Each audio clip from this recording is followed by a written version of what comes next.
यहाँ बैठी मेरी जितनी भी भाभी बहनें, बुआ, छोटी बहनें, बेटियां हैं, आप सबको मेरी तरफ से सत सत प्रणाम है। आप सबका बहुत बहुत अभिनंदन है। जितने वरिष्ठ जन हैं, युवा साथी हैं, आप सबको भी मेरी तरफ से बहुत बहुत प्रणाम है। और सबसे ज्यादा धन्यवाद है आपके अध्यक्ष समेत पूरी समिति का, जिसने मुझे यहाँ आने का सौभाग्य दिया। मेरी तरफ से आप सबको बहुत बहुत धन्यवाद है।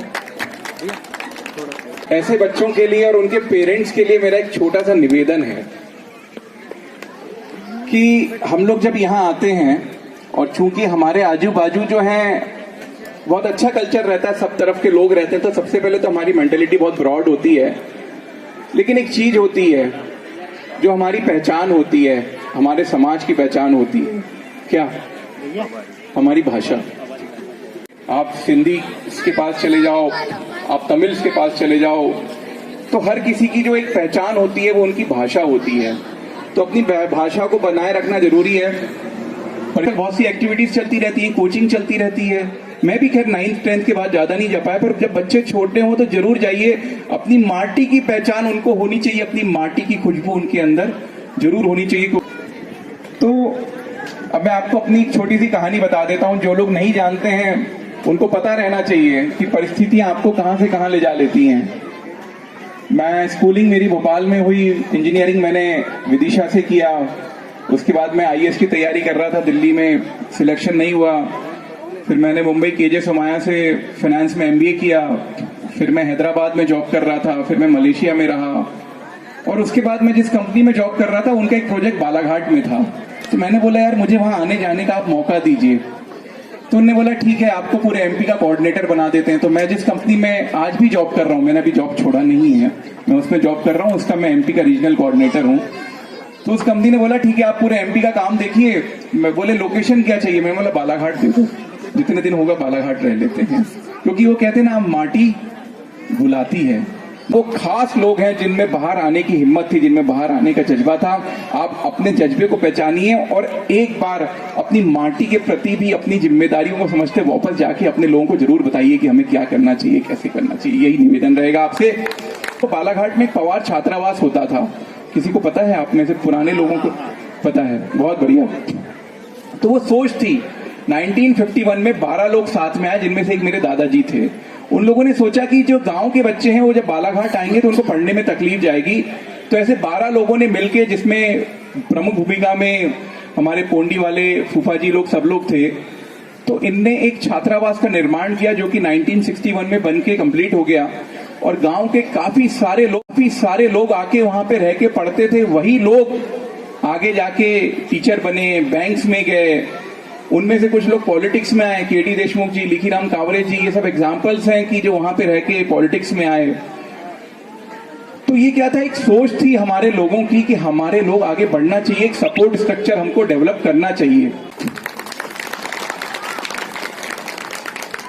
और मैं तो ठाकरे जी और पूरी समिति से और एक निवेदन करने वाला हूं, मंच के माध्यम से पहले बात रखा हूं कि यहाँ पे काफी बच्चे पढ़ने आते हैं। जो लोग हो सकता है कि संपर्क में 1-2 ही आते हैं, क्योंकि और भाई फुल टाइम जॉब तो है नहीं आपका, ये सारी चीजें हैं, तो उनको जिम्मेदारी दीजिए। ऐसे जो बाहर से, जो चाहे वो सिवनी हो, बालाघाट हो, भंडारा हो, वो बच्चे अगर यहाँ पढ़ने आ रहे हैं या बच्चियां पढ़ने आ रही हैं, तो किसी न किसी रूप में उनको एक सपोर्ट स्ट्रक्चर बनाने की सोच रख। निवेदन रहेगा कि ऐसा आप कुछ सोचिए और हम भी आपके साथ मिलकर कंट्रीब्यूट करेंगे। ऐसा कोई अपन ऐप बना लेंगे कि बच्चे लोग उसमें इनपुट देते रहें, आप लोग को अलग से कंट्रीब्यूट करने की जरूरत नहीं है, जानकारी हमारे पास अपने आप आती रहेगी। तो समय के साथ ये सब करना पड़ेगा। अपने जो लोग हैं उनको सहयोग करना पड़ेगा, उनको सामने खींच के लाना पड़ेगा। अगर गौरव पारदी आज अगर बालाघाट में राजनीति कर रहा है तो इसलिए कर रहा है कि मुझे ऐसा लगता है कि वहां के लोगों को मुझे सामने खींच के लाना। अकेले रह रहा हूँ, पूर्णकालिक बन के पॉलिटिक्स कर रहा हूँ, लोगों की सेवा कर रहा हूँ, जितनी हो सकती करेंगे, जैसा होगा। आप सबका भी सहयोग चाहिए रहेगा, आप सब।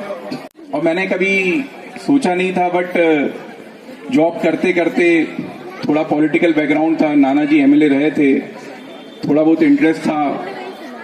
परिस्थितियां ऐसी बनी कि मैं पॉलिटिक्स में आ गया। लेकिन परिस्थितियां ऐसी बनी कि मैं वहां पे रह रहा हूं, कर रहा हूं, और मुझे ऐसा लगता है कि शायद जरूरत है।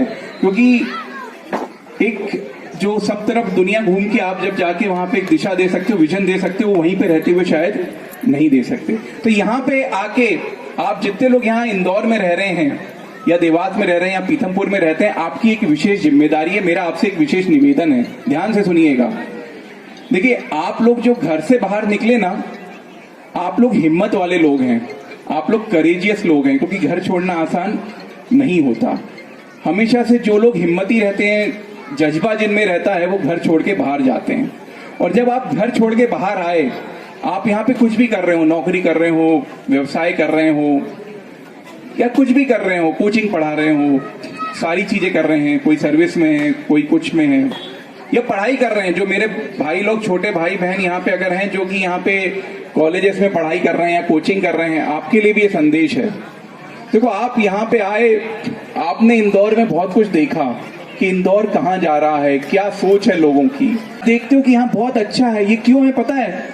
क्योंकि यहाँ के लोगों की वैसी, यहाँ पे जो लोग नेतृत्व करते हैं, जो लोग राजनीति करते हैं, जो लीडरशिप करते हैं, यहाँ के लोगों की वैसी सोच है। पर हमारे लोगों को अगर एक्सपोजर नहीं मिलेगा तो उनको पता ही नहीं चलेगा कि कहाँ जा रहे हैं। हम तो वहीं के वहीं घूम रहे हैं, वहीं के वहीं सारी चीजें कर रहे हैं। मुझे पता चला था कि अभी नांगडाले ताई जी जो है सरपंच भी रही हैं और 1 साल से अभी इंदौर में रह रही हैं, तो मैं समझता हूँ कहीं ना कहीं आपको समझ में आया होगा यहाँ पे कहाँ जा रही है दुनिया और हम कहाँ रह रहे हैं। कि आप वो विशेष लोग हैं जो दुनिया देख रहे हैं, दुनिया को समझ रहे हैं।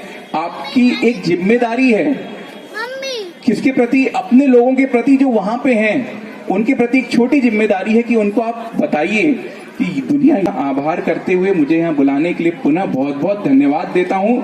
और मैं चाहूंगा कि आने वाले समय में इंदौर पवार समाज का कार्यक्रम ऐसे ही आगे बढ़ता चले जाए। लेकिन बालाघाट, सिवनी, जहां के भी हो, उसको भूलना मत, यही निवेदन करते हुए बहुत बहुत धन्यवाद। भारत माता की जय, वंदे मातरम।